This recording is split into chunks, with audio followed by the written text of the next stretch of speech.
Telugu one ప్రేక్షకులకు నమస్తే. అక్షరం కార్యక్రమానికి స్వాగతం. ఇవాళ అక్షరం కార్యక్రమంలో ఒక డెవిసెస్ గురించి మనము తెలుసుకుందాం. ముఖ్యంగా అనపుర అనేటువంటిది ఒక డెవిసెస్. ఇది పాశ్చాత్య దేశాల్లో కవితా నిర్మాణ పద్ధతుల్లో పాశ్చాత్య దేశాల్లో వచ్చినటువంటి ఒక సరికొత్త డెవిసెస్, అంటే పొయెటిక్ డెవిసెస్. ఈ పొయెటిక్ డెవిసెస్లో ముఖ్యంగా నేను రాసినటువంటి కవిత్వం డిక్షన్ అన్నటువంటి ఈ 150 పేజీల ఈ యొక్క పుస్తకంలో అనేకమైనటువంటి డెవిసెస్ గురించి తెలియజేశాను. అంటే ప్రపంచ కవులు, అనేక దేశాల్లో ఉన్నటువంటి కవులు ఏ ఏ పద్ధతుల్లో కవిత నిర్మాణం చేశారు. అంటే ఇందులో మన మామూలుగా గతంలో మన భారతదేశంలో ఉన్నటువంటి కవులు కూడా పాశ్చాత్య దేశాల్లో అంటే ఫ్రెంచ్ కవులు కానీ, అమెరికన్ కవులు కానీ, ఆఫ్రికన్ కవులు కానీ ఆ కవులు రాసినటువంటి కవితలన్నిటినీ చదివి వాటి కవిత నిర్మాణ పద్ధతులను ఫాలో అయ్యి ఇమిటేషన్ చేసి వీళ్ళు సరికొత్తగా రాయడం అనేటువంటిది జరుగుతూ వచ్చింది. అయితే మన దేశంలో మన గ్రామీణ ప్రాంతాల్లో కావచ్చు, మరి తత్వగీతాలు పాడుకునేటువంటి వాళ్ళు కావచ్చు, సామాన్య ప్రజలకు కావచ్చు, వాళ్ళు మాటల్లో కావచ్చు, అక్కడ కవిత్వం వాళ్ళు చెప్పలేదా అంటే చెప్పారు. అన్ని చోట్ల మరి జానపద గేయాల్లోనూ కవిత్వం ఉంది, తత్వాల్లోనూ కవిత్వం, నానుడుల్లోనూ కవిత్వం ఉంది. అయితే మనకేమిటంటే ఫ్రీ వర్స్ అంటే వచన కవిత్వం అనేటువంటిది విదేశాల నుంచి ఒక రకంగా చెప్పాలంటే తెలుగు సాహితీ ప్రక్రియలన్నీ కూడా నవల కావచ్చు, కథ కావచ్చు, మరి వచన కవిత్వం కావచ్చు, ఇవన్నీ కూడా దిగుబడి చేసుకున్నటువంటివి. అయితే నేను 10 టీవీలో ఉన్నప్పుడు అక్షరం కార్యక్రమం చేస్తున్నప్పుడు అనేక మంది కవితా సంపుటాలు నాకు పంపేటువంటి వాళ్ళు అన్నమాట.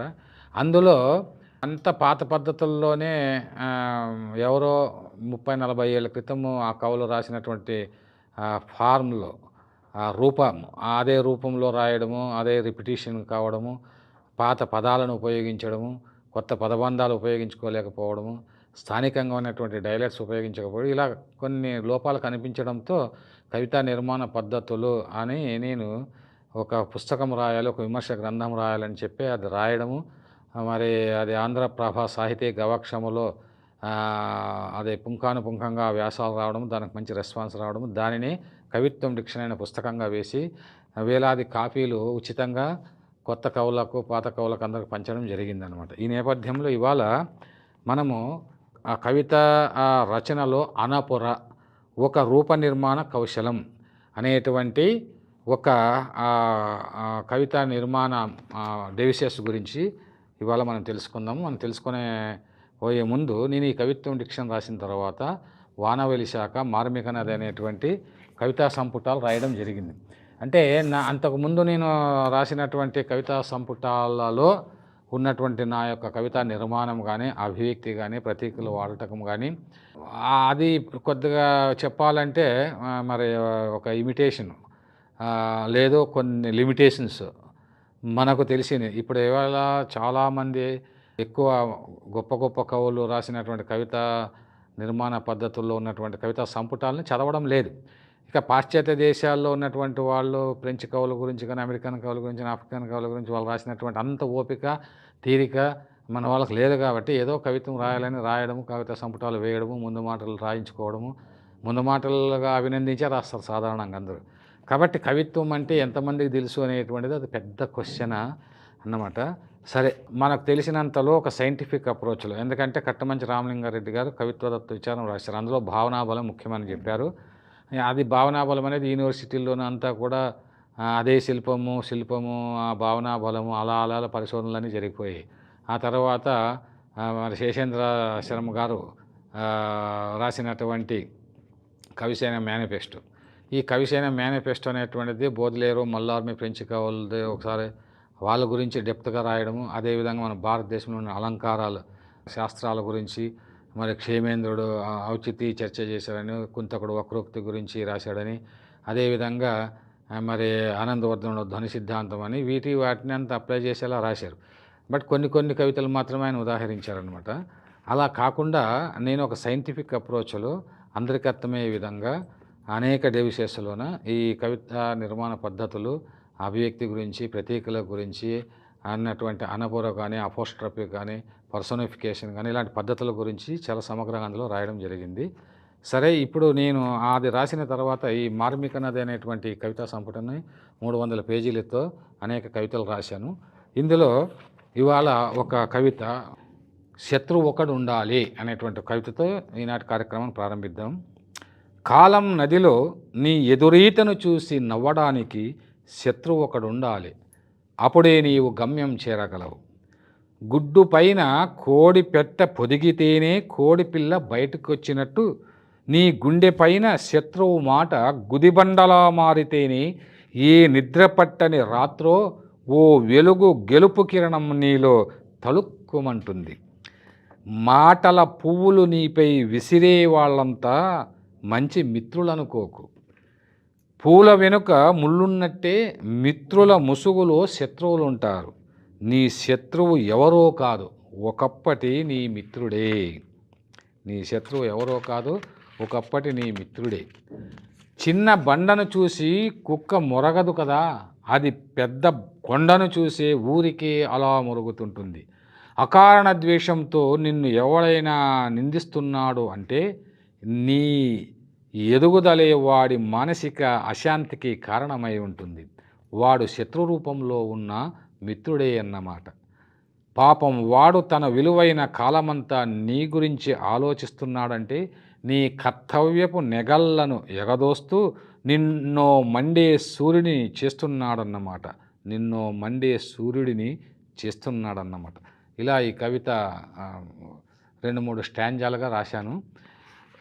అంటే ఇక్కడ ఏంటంటే కవిత్వాన్ని కొత్తగా చెప్పడం అన్నమాట. అది ఏ వస్తువు ఏదైనా కావచ్చు, కానీ మన అభివ్యక్తి కొత్తగా ఉండాలి. ఒక అనుభవ సారము ఆ కవితలో ఉండాలి, లేదా అనుభూతి సాంద్రత ఉండాలి, లేదా ఒక ఆర్ద్రత ఉండాలి. వస్తువు అది సామాజిక నిష్టమా, లేకపోతే ఇన్నిష్టమా కిన్నిష్టం అంటారు కదా, అలా ఏ ఇష్టమైనా కూడా ఇష్టంతో కవిత్వాన్ని రాయాలన్నమాట. అలా రాసినటువంటిది మార్మిక నది అనేటువంటిది. మరి కవిత్వం ఇలాగే రాయాలన్నటువంటి రూల్ ఏం లేదు. కానీ కవిత్వ డిక్షన్ మనం ఎందుకు చదవాలి అంటే, అనేక పద్ధతులు మనము చదివితే మనకు తెలియకుండానే మన కవితా నిర్మాణంలో కొత్త అభివ్యక్తి అనేటువంటిది అనుకోకుండా రావడం జరుగుతుంది. అలాగే కొత్త ప్రతీకలు కూడా వస్తాయన్నమాట. ఆ విధంగా మనము ఈ కవితా నిర్మాణ పద్ధతుల గురించి కొత్త వాళ్ళ కోసం, కొత్త కవుల కోసము నేను చెప్పడం జరుగుతుంది. ఇప్పటికే చాలా ఎపిసోడ్స్ చేశాము. ఈరోజు కవితా రచనలో అనపుర ఒక రూప నిర్మాణ కౌశలం. ఆధునిక వచన కవితా నిర్మాణాలు అనేకం. ప్రపంచవ్యాప్తంగా కవులు వైవిధ్యభరితమైన కవితలు రాయడానికి కారణం రూప వైవిధ్యమని వేరే చెప్పనక్కరలేదు. మనుషుల్లో అనేక రూపాలున్నట్టే కవితా నిర్మాణాల్లో అనేక రూపాలు శిల్పీకరించబడ్డాయి. అందులో అనపొర ఒకటి. అనపొర, రెటోరిక్ అన్నది గ్రీకు పదం. ఇందులో కవితా పాదాలు లేక పదాలు రిపీట్ అవుతుంటాయి. Repetition of the same word or group of words at the beginning of successive clauses, sentences or lines is called anaphora. ఈ కవితా నిర్మాణంలో ఆలోచనలను, భావాలను, ఉద్వేగాలను బలంగా అభివ్యక్తీకరించవచ్చు. ఇందులోని పదాలకు రైమ్ అంటే ఒక రిథమ్ అనేటువంటిది ఉంటుంది. అది చదవడానికి బాగుంటుంది, జ్ఞాపకం ఉంచుకోవచ్చు, చదువుతుంటే ఆనందం కూడా కలుగుతుంది. అనపొర ఒక కళాత్మక అభివ్యక్తికి దోహదం చేస్తుంది, పాఠకుల ఎమోషన్స్ను ఉద్వేగభరితం చేస్తుంది. అంతేకాదు రీడర్స్ను ప్రేరేపిస్తుంది, చైతన్యపరుస్తుంది, ప్రోత్సహిస్తుంది. విలియం బ్లేక్ రాసిన ఈ కవితను చూడండి. ఉదాహరణకు, in every cry of every man, in every infant's cry of fear, in every voice, in every ban, the mind forged miracle I hear. పై కవితలో ఇన్ ఎవ్రీ అనే పదం పదే పదే రిపీట్ అయింది. దీన్ని పొయిటిక్ డెవిసెస్లో అనపొర అంటారు. మన తెలుగు వాళ్లకు మూసలో పోసినట్టుండే కవిత్వం అంటే మక్కువ ఎక్కువ. ఏ కొత్త ప్రయోగాత్మక కవితైనా వెంటనే జీర్ణం కాదు. ఆరుద్ర త్వమేవాహంను మన వాళ్ళు ప్రయోగాత్మక కవిత్వంగానే భావించారు. కానీ అది అంతర్జాతీయ కవితా నిర్మాణాలను ఆనాడే అనుకరించిన కవిత్వంగా చాలా తక్కువ మందే గుర్తించారు. వర్డ్స్వర్త్ గొల్లపిల్లవాడు కవితను రాస్తే నాటి పాశ్చాత్య ప్రపంచం నివ్వెరబోయింది. అంతకు ముందు ఉన్న కవిత్వం డిక్షన్ను మార్చేశాడని ఆశ్చర్యపోయారు. ప్రజల భాషలో ఆయన కవిత్వం రాయడమే ఆనాడు నేరమైపోయింది. ప్రకృతితో తాదాత్మ్యం చెంది కవిత్వం రాయకపోతే వర్డ్స్వర్త్ గొప్ప కవి అయ్యేవాడు కాదు. అంతేకాదు, ఆయన అనపొర అనుకరిస్తూ అనపొర కవితా నిర్మాణ పద్ధతిని ఆ డెవిసేషన్ అనుసరిస్తూ అద్భుతమైన రీతిలో ప్రకృతి కవితలు రాశాడు. 5 years have passed, 5 summers with the length of 5 long winters, and again I hear అంటూ ఋతుఘోషను తన కవిత్వంలో ధ్వనింపజేశారు. వాస్తవానికి మన వాళ్లకు తులనాత్మక అధ్యయనం అంటే గిట్టదు. నీ కవిత్వం పాత ధోరణిలో ఉందంటే మనల్ని ఇష్టపడరు. వారి చెత్త కవిత్వాన్ని గొప్పగా ఉందంటూ పొగిడే వారినే ప్రేమిస్తారు. సత్యవాది లోక విరోధి కదా. ఎందుకంటే టిఎస్ ఎలియట్ కవిత్వంలో ఎన్నో ప్రయోగాలు చేస్తే ఆనాటి సమకాలికులు ఎద్దేవా చేశారు. ఆయన కొత్త పొయిటిక్ డిక్షన్పై విరుచుకుపడ్డారు. అయినప్పటికీ అనపొర కవితా నిర్మాణాలు ఆయన చాలా కవితల్లో కనిపిస్తాయి. Elliot, where is the life we have lost in living, where is the wisdom we have lost in knowledge, where is the knowledge we have lost in information. ఇది ఇంత అద్భుతమైన తర్వాత రవీంద్రనాథ్ ఠాగూర్ దీన్ని అనుసరించి పోయమ్స్ రాశాడు, మీకు తెలుసు. పై కవితలో వేర్ ఈజ్ ద అన్న పదం కవితాపదం మొదట్లో పదే పదే రిపీట్ అయింది. ఇలాంటి రెటోరిక్ శైలిలో రవీంద్రనాథ్ ఠాగూర్ రాసిన where is the mind is without fear అన్న కవితా నిర్మాణం కూడా అనపొర కిందకే వస్తుంది. ఠాగూర్ ఇలియట్ కవితను అనుకరించాడో లేదో మీరే నిర్ణయించుకోండి. అంటే ఇక్కడ ఒక విషయం తెలియజేయాలి. ఎవరైనా కొత్త ఎక్స్ప్రెషన్ చేశారంటే అది అతను సొంత కామేమో అని అనుకుంటారు. కానీ అది ఎప్పుడో శ్రీశ్రీ అన్నట్టు ఎప్పుడో ఎవడో ఒకటి రాసి ఉంటాడు. కానీ దాన్ని అందంగా కాపీ కొట్టడమే ఆధునిక కవులు చేస్తున్నటువంటి గొప్ప శిల్ప విన్యాసం అన్నమాట. ఇకపోతే ఈ పద్ధతిని ఎక్కువగా తాత్విక కవులు ఉపయోగించారనే చెప్పాలి. కవిత్వానికి తాత్వికత ప్రాణం. తీవ్రమైన ఆలోచనలు, తీవ్ర భావోద్వేగాల నుంచి పుట్టుకొస్తాయి. కవిత్వంలో గాఢ తాత్వికత ధ్వనింపజేసే కవితల్లో అనపొర స్టైల్ ప్రస్ఫుటంగా కనిపిస్తుంది. మరణం గురించి ఆలోచించడం అంటే అది బాధాకరంగా ఉంటుంది. మనిషి మరణించాక జీవితం గురించి ఆలోచించడం అంటే అది బూడిదగా మారుతుంది. కాబట్టి ఈ లోకంలో మనిషికి నిజమైన ఆనందం ఎక్కడా లభించదంటూ అనపొర శైలిలో కవిత్వం రాశారు Peacham. I think on death, it is a misery. I think on life, it is a vanity. To think that here man had no perfect bliss. It's last line చూడండి. To think that here man had no perfect bliss అంటే శాశ్వతమైనటువంటి పర్ఫెక్ట్గా ఉన్నటువంటి bliss అంటే ఆనందం, పరమానందం అనేది మనిషి ఈ జీవితంలో పొందలేడు. పై కవితలో టు థింక్ అన్నది అనపొర. ఎందుకంటే టు థింక్ అని వచ్చింది. To think on death, it is misery అంటాడు. అంటే ఒక మరణం గురించి ఆలోచించడం అంటే అదొక బాధాకరమైనటువంటి అంశం. To think on life, it is a vanity అంటాడు. జీవితాన్ని గురించి, దేహాన్ని గురించి ఆలోచన అది వ్యానిటీ, అదొక బూడిదగా మారిపోయేది అంటాడు. నిజంగా మాట్లాడంటే to think here man had అంటే కలిగి, మనిషి అనేటువంటి వాడు నిజమైనటువంటి ఆనందాన్ని కలిగి ఉండలేడు అని చెప్పాడు. అది ప్రతి పాదంలో ప్రథమంలో వస్తుంది. దీనివల్ల కవిత్వం ఎత్తుగడ ఒక తాత్విక భావనను కలగజేస్తుంది. ఒక ఫోర్స్, డ్రైవింగ్ ఫోర్స్ అనేటువంటిది ఈ మెథడాలజీలో ఉంటుందన్నమాట. కె శివారెడ్డి రాసిన అజేయం స్మృతి కవితలో ఒక్కసారే కదా నిన్ను చూసింది, ఒక్కసారి చూసినందుకు ఎంత శిక్ష విధించావు అన్న కవితాపాదంలో అనపొర కవితా నిర్మాణం ఒక్కసారే కదా ఒక ఆశ్చర్యకరమైన విషాదానుభూతిలోకి మనసును తీసుకెళుతుంది.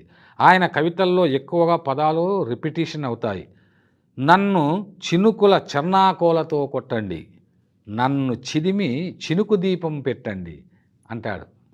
చినుకుల చెర్నాకోలు, చినుకు దీపం పదబంధాలు అప్పట్లో కొత్తగా వింతగా అనిపించేవి. అయితే ఇక్కడ నన్ను అన్న పదం రిపిటీషన్ కావడంతో కవితా నిర్మాణంలో కవితకు ఒక ఊపు, మంచి రూపు వచ్చింది. అయితే కొన్ని సందర్భాల్లో ధ, ఏ, యాన్ లాంటి పదాలతోనూ కవితా నిర్మాణం జరుగుతుంది. ప్రఖ్యాత మలయాళ కవి K Satchidanandan to become wind అన్న కవితలో the spring wind carrying on his brow the scent of 700 kinds of flowers అంటూ కవితలో అక్కడక్కడ అనపుర పద్ధతిలో కవితను నిర్మిస్తూ వెళతాడు. వాస్తవానికి అనపుర కవితా నిర్మాణ పద్ధతిలో రాసిన కవితలన్నీ హిట్ కావడం ఇక్కడ యువ కవులు గుర్తించాలి. తిలక్ అమృతం కురిసిన రాత్రి కవితా సంకలనంలో బాగా ఆకర్షించే కవితా పాదాలు ఎన్నో ఉన్నాయి మనకు. నా అక్షరాలు కన్నీటి జడులలో తడిసి దయా పారావారాలు, నా అక్షరాలు ప్రజాశక్తుల ఆవహించే విజయ ఐరావతాలు, నా అక్షరాలు వెన్నెలలో వాడుకొని అందమైన ఆడపిల్లలు అంటూ రాసిన కవితలో నా అక్షరాలు అన్న పదం అనపొర కావడంతో కవితకు ఒక ఊపు వచ్చింది.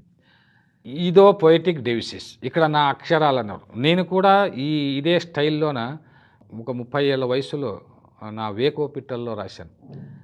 అంటే కొందరికి అక్షరాలు వెన్నెల్లో ఆడుకొని అందమైన ఆడపిల్లలు కావచ్చు, కొందరికి అక్షరాలు అజంతా గుహలపై మెరిసి అందాల శిల్పాలు కావచ్చు, కొందరికి అక్షరాలు పచ్చని తోటల్లో ఎగిరే సీతాకోక చిలుకలు కావచ్చు. నాకు మాత్రం అక్షరాలు దళితులకు అందని ద్రాక్షాఫలాలు, గద్దర్ పాటకు, మండెలా మాటకు, బోస్నియా సెర్బులకు, నమీబియా సైనికులకు ఊపిరి పోసింది అక్షరాలే కదా.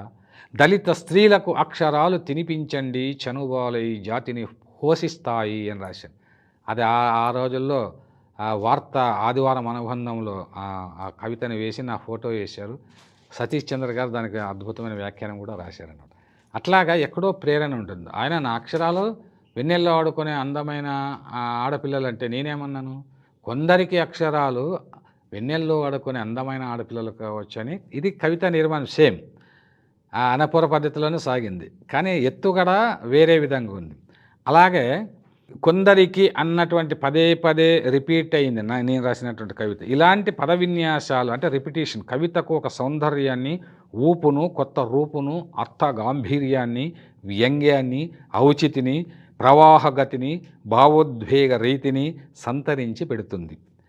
దీంతో కవితలో ఒక విద్వత్తు ధ్వనిస్తుంది. ఏ కవికైనా రూప నిర్మాణ శ్రద్ధ ఎంతో అవసరం. మిడిమిడి జ్ఞానంతో కవిత్వం రాస్తూ అహంకారంతో తాము రాసిన కవితా నిర్మాణమే గొప్పదనుకుంటే వారిని చూసి నవ్వుకోవడం తప్ప మనం చేయగలిగింది ఏమీ లేదు. మహా అయితే పంది బురద మెచ్చు పన్నీరు మెచ్చున, బావిలోని కప్పకు సముద్రపు లోతు తెలియన అనుకుంటూ అంతర్జాతీయ కవుల కవితా నిర్మాణాలను పసిగట్టని వారిపై జాలి చూపి మౌనంగా ఉండిపోవాల్సిందే. అందుకేనేమో గొప్ప కవికున్న జ్ఞానం అతని రచనలో నిక్షిప్తమై ఉంటుంది అన్నారు ప్రఖ్యాత కవి ఇలియట్. ఇక్కడ ఇది ఈ అనపూర అనేటువంటి డెవిసెస్ సంబంధించినటువంటి కవితా నిర్మాణ పద్ధతికి కొన్ని ఉదాహరణలతో సహా నేను వివరించడం జరిగింది. మరి ఇలాంటివి తత్వాల్లో మన భారతీయ గ్రామీణ ప్రాంతాల తత్వాల్లో కూడా ఇలాంటి కవితా నిర్మాణంతో వచ్చినటువంటి తత్వగీతాలు, జానపద గేయాలు ఎన్నో చాలా ఉన్నాయి. ఇక్కడ ఏమిటంటే విదేశీ కవితను చాలా గొప్పగా మనం మెచ్చుకుంటున్నాం. విదేశాల్లోన అమెరికన్ కవులు కావచ్చు, అక్కడ ఫ్రెంచ్ కవులు కావచ్చు, లేకపోతే అక్కడ వాళ్ళు రాసేటువంటిది వాళ్ళ ప్రతీకలు, వాళ్ళ దేశపు భాష, అది ప్రపంచ దేశాల్లో బాగా పబ్లిసిటీ అయింది కాబట్టి వాళ్ళు మహాకవులుగా చలామణి అయినారు. నోబెల్ ప్రైజ్ వచ్చినటువంటి కవులంతా కూడా అక్కడ దేశాల్లో లేరు. కానీ భారతదేశంలో ఎప్పుడు వచ్చింది? 1909లో ఒకసారి రవీంద్రనాథ్ ఠాగూర్కి అది గీతాంజలికి వచ్చి ఆ తర్వాత ఎవరికి రాలేదు. దానికి కారణం ఏంటంటే మన యొక్క కవితా సంపుటాలు ఇతర భాషల్లోకి అనువాదం కాకపోవడం ఒకటి. అందుకే నేను భారతీయ సాహిత్య అనువాద ఫౌండేషన్ పెట్టి మన కవితా సంపుటాలని, కథా సంపుటాలు, నవలని అన్నిటినీ కూడా అనువాదం చేయిస్తున్నాను. కానీ అనువాదం మనం చేసినంత మాత్రాన నోబెల్ ప్రైజ్ మరి గుంటూరు శేషేంద్ర శర్మ నామినేటెడ్ అయ్యాడు, మరి ఆయనకు వచ్చింది అంటే రాలేదు. ఎందుకు రాలేదు అది వేరే విషయం. కానీ ఏదైనా కూడా మనం విదేశీ స్థాయిలో అంటే విదేశాల్లో ఇలాంటివి చదువుకుంటే, ఇలాంటి కవితా నిర్మాణ పద్ధతులు చదువుకుంటే, మన అలంకార శాస్త్రాలు, మన వాళ్ళు, మన పద్ధతులు ఎవరో ఎప్పుడో ఆరుద్ర ఇలా రాశాడనో, లేకపోతే శివసాగర్ ఇలా రాసాడు, శివారెడ్డి ఇలా రాశాడనో, మనం కూడా అలా రాయాలని మక్కిగా అలా ఫాలో కాకుండా కొత్త అభివ్యక్తితోన కొత్త పదబంధాలు ఉపయోగించి కొత్త నిర్మాణ పద్ధతుల గురించి తెలుసుకుంటే అంటే ఒకే కవితా సంపుటిలో అనేకమైనటువంటి డెవిసెస్ ఉన్నాయనుకోండి, అంటే రూప వైవిధ్యం వస్తుంది. వస్తు వైవిధ్యం అనేటువంటిది వస్తు వైవిధ్యం బోల్డ్ అంత ఉంది. అనేక అంశాలపైన రాస్తూ ఉంటారు. కాబట్టి ఆ వస్తు వైవిధ్యంతో పాటు రూప వైవిధ్యం కూడా కవిత్వంలో సాధించాలంటే మనము మరి ఇలాంటి కవితా నిర్మాణ పద్ధతుల గురించి తెలుసుకోవాలి. ముఖ్యంగా ఏమిటంటే చాలామంది చాలా మామూలు మాటల్లోన కవితలు రాసి వాటిని బాగా పబ్లిసిటీ చేసి ఇదే కవిత్వం అని పత్రికల్లో వేసుకోవడము, దాన్ని బాగా పబ్లిసిటీ చేయడము, కవిత్వం అంటే ఎంత సులభంగా ఏ ప్రతీకలు లేకుండా, ఏ అలంకారాలు లేకుండా, మరి ఏ అభివ్యక్తులు లేకుండా, ఏ కొత్త నిర్మాణాలు లేకుండా మామూలు మాటల్లో ఎవడో ఒకడు రాస్తే దాన్ని అందరూ ఫాలో అయ్యి అదేదో ఫ్రెంచ్ కవులు కావచ్చు, లేదంటే ఇతర దేశ కవులు కావచ్చు, లేదా ఇతర రాష్ట్రాల కవులు కావచ్చు, వాడొకటి రాస్తే దాన్ని పట్టుకొని మేమిలా రాసాము, కవిత్వం అంటే ఇదే, కవిత నిర్మాణం అంటే ఇదే, దీన్నే ఫాలో కావండి అని ఏ ప్రతీకలు ఉండవన్నమాట. ఊరికే మామూలు మాటలు అలా రాసి చివరికి ఎక్కడో ఒక చోట ఒక మెరుపులాగా రాస్తారు. దాన్ని అందరూ ఫాలో అయిపోయి ఏంటంటే కవిత్వం అంటే ఆ కవిత్వంలోన ఈ వర్ణనలు ఎందుకు, ఈ మెటాఫర్లు ఎందుకు, ఇంత సంక్లిష్టం ఎందుకు, అందరికీ అర్థం కావాలా అంటే మామూలు వచనమై తేలిపోతారు. త్రిపుణేని శ్రీనివాస్ చెప్పింది అది. అంటే వచనమై తేలిపోకండి అని. చాలామంది కవులు వచనమై తేలిపోతారు. వాళ్ళకేమిటంటే ఆ యొక్క రాశిలో ఎక్కువగా వాసి ఎక్కువ అంటే వాసిన అనేటువంటిది మనం బాగా ఆలోచించినప్పుడు నేను 20 సంపుటాలు వేసాను, 30 సంపుటాలు వేసాను అంటే అందులో కవిత్వం ఎంత ఉంది అనేటువంటిది కొలవడానికి ఈ కవిత నిర్మాణ పద్ధతులు తూనికరాలతో ఈ కవిత నిర్మాణ పద్ధతులు తూనికరాలతో వాటిని కొలిస్తే వాటి కవిత్వం ఎంత ఉందనేది తెలుస్తుంది. కాబట్టి ప్రతి ఒక్కరు కూడా ఈ యొక్క నా ఎపిసోడ్స్ని వినడం వల్ల కొంతవరకు ఎలా కవిత్వాన్ని అనేక రూపవైవిధ్యంతో రాయవచ్చో తెలుస్తుందని మీకు తెలియజేస్తూ ఈ ఎపిసోడ్ని ముగిస్తున్నాను. ధన్యవాదాలు.